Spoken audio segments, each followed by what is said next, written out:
Ouh là là là là là là, ça y est les gars, on y est enfin. Achraf Hakimi est officiellement le ballon d'or africain. Alors oui, forcément, on aurait aimé qu'il soit le véritable ballon d'or tout court, mais alhamdoulilah, on prend quand même.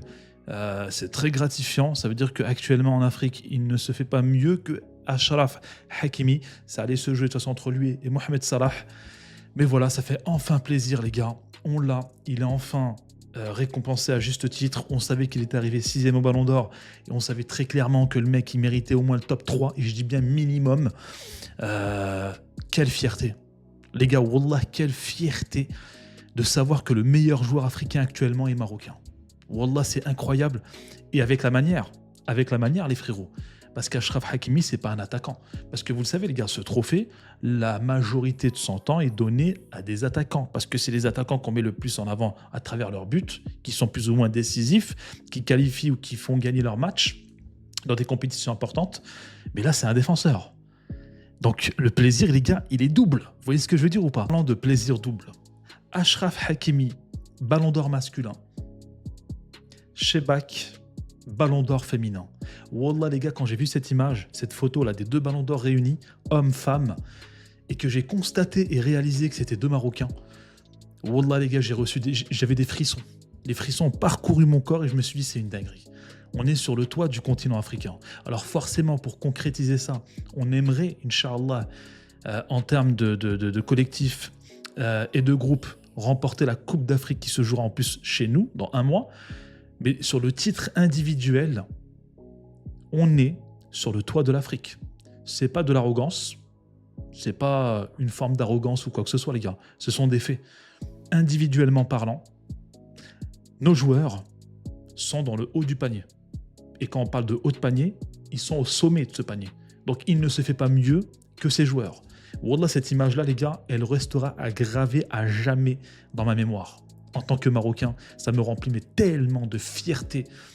D'ailleurs, vous le savez ou pas, mais la dernière fois qu'un pays a raflé les deux ballons d'or lors d'une seule et même cérémonie, c'était en 2023 avec le Nigeria. Donc, c'est beau. On réitère cet exploit et Inch'Allah, on en fera d'autres. Toujours dans la continuité, Yacine Bono qui a récupéré également son trophée de meilleur gardien africain de l'année. Là, comme ça, tout de suite, un souvenir qui me revient en tête, forcément, c'était l'arrêt en double temps. Je ne sais pas si vous vous en rappelez. Hein. Arrêt en double temps, j'en avais fait une vidéo. Et je l'avais appelé le cyborg, carrément, parce que le mec, pour moi, il n'est même pas humain. Comment tu peux faire ce genre d'arrêt à bout portant? Wallah, les gars, c'est une dinguerie. Hein. Yacine Bono, c'est notre gardien. Est-ce qu'on est sur le meilleur gardien de l'histoire du Maroc? Dites-le moi dans les commentaires. Ou est-ce que pour vous, c'est plutôt Badou Zaki? D'autant plus que là, actuellement, on a Yacine Bono, mais il y a aussi Mounir, les gars, qui est en remplaçant, mais qui mérite tout autant d'être numéro 1. Je vous dis la vérité, les gars. Donc, alhamdoulilah, on est sur une génération dorée, et Yacine Bono mérite très largement son trophée. Et puis, les gars, le joueur, mais l'homme, il est exceptionnel. Du côté des jeunes, donc meilleure jeune joueuse et meilleur jeune joueur africain de l'année, Othman Mahma, qui a gagné donc la Coupe du Monde du vin, et El Madani, qui... je ne connais pas forcément le joueur, mais félicitations à eux deux. Et ça me fait vraiment plaisir de voir que, en fait, faut quand même se rendre compte d'une chose, les gars, c'est que même parmi les jeunes, même parmi ces catégories-là, et justement, dès ces jeunes catégories, le Maroc, on sait qu'ils sont en train de mettre les bouchées doubles pour les formations, pour les jeunes joueurs, le suivi, les infrastructures, et le travail est enfin en train de payer. Et ça, les gars, c'est la plus belle chose qui puisse nous arriver parce que ça annonce, Inch'Allah, je nous le souhaite, si on reste sérieux, professionnel, un avenir radieux. On a eu aussi ce trophée, les gars, meilleure équipe de l'année 2025, forcément. Dans les trois nominés, il y avait deux Maroc. Il y avait l'équipe A et le Maroc U20. Je ne me rappelle plus c'était qui la troisième équipe. Peut-être le Nigeria, mais j'ai un doute. Alors, Maroc U20. Qui a remporté une Coupe du Monde, pour moi c'était logique, il n'y avait pas de débat, il n'y avait même pas de suspense. À partir du moment où tu prends une Coupe du Monde, peu importe la catégorie, c'est le trophée ultime, le plus haut trophée, le plus gratifiant dans la carrière d'un joueur, les gars. Si tu demandes à un joueur est-ce que tu préfères la Ligue des Champions ou la Coupe du Monde, il te dirait la Coupe du Monde. Parce que les sensations que tu ressens en représentant ton pays, en écoutant ton hymne national, en voyant tes supporters te supporter, te donner de la force. Oui, la Coupe du Monde, qui se joue d'ailleurs tous les 4 ans, contrairement à la Ligue des Champions, est le trophée le plus gratifiant dans l'histoire, dans la carrière d'un joueur professionnel. Donc oui, pour moi, c'était tout à fait logique que le Maroc U20 l'emporte. Et encore une fois, ça s'annonce très radieux parce que c'est une jeune catégorie. Et qui dit U20, bah, dit l'équipe A juste après. Donc on espère, Inch'Allah, Walid Regragui, qu'il en sélectionnera au moins un ou deux de cette équipe-là. Ensuite, j'aimerais parler de cet homme, Mohamed Wahbi, qui malheureusement n'a pas pris son trophée de sélectionneur africain de l'année. Et pour moi, les gars, c'est une très grande surprise, même si c'est vrai que le Cap-Verde, voilà, ils font un excellent travail. Leur coach les a amenés là où on les a encore jamais vus. Ils vont aller en Coupe du Monde, c'est historique, il n'y a pas de problème. Mais les gars, cet entraîneur-là, il a gagné une Coupe du Monde. Pour moi, dans la logique des choses, il devait prendre ce trophée.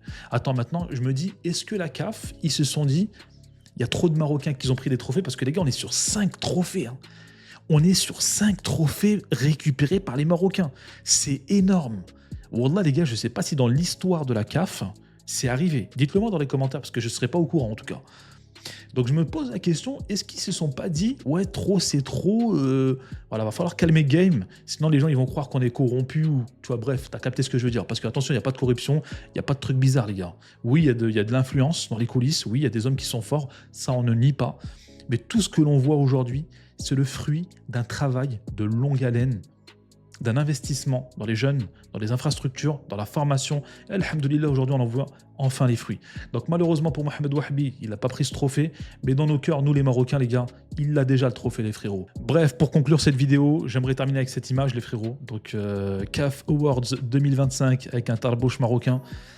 Parce que oui, la dictature marocaine cette année-là, avec 5 trophées récupérés sur la totalité, c'est juste énorme.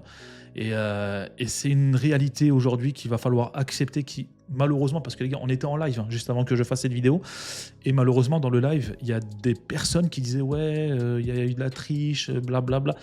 Les gars, non, arrêtez vos raccourcis à Mario Kart à 2 balles.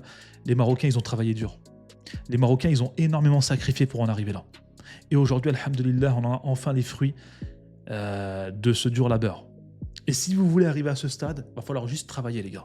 Il faut arrêter juste de critiquer, de passer son temps à parler médisance, calomnie. Les gars, il faut travailler. Il faut être dans les actes, il faut être sur le terrain. Et alhamdoulilah, le Marocain, il est dans les actes. Et alhamdoulilah, ça se récompense. Donc ça fait extrêmement plaisir. Et forcément, nous, en tant que Marocains, les gars, on est tellement remplis de fierté aujourd'hui. Alhamdoulilah. N'hésitez pas à liker cette vidéo, les frérots, à commenter, à vous abonner si vous aimez le football marocain. D'autres vidéos arriveront sur la CAN, Inch'Allah. Donc normalement, je devrais être au Maroc pour la CAN qui arrive. Je vous ferai sûrement des vlogs, des vidéos avec d'autres supporters, d'autres équipes africaines et beaucoup de contenu, Inch'Allah. Donc n'hésitez pas à vous abonner en masse, à liker et à commenter cette vidéo. Et si vous ne savez pas quoi dire, Achraf Hakimi, Ballon d'Or.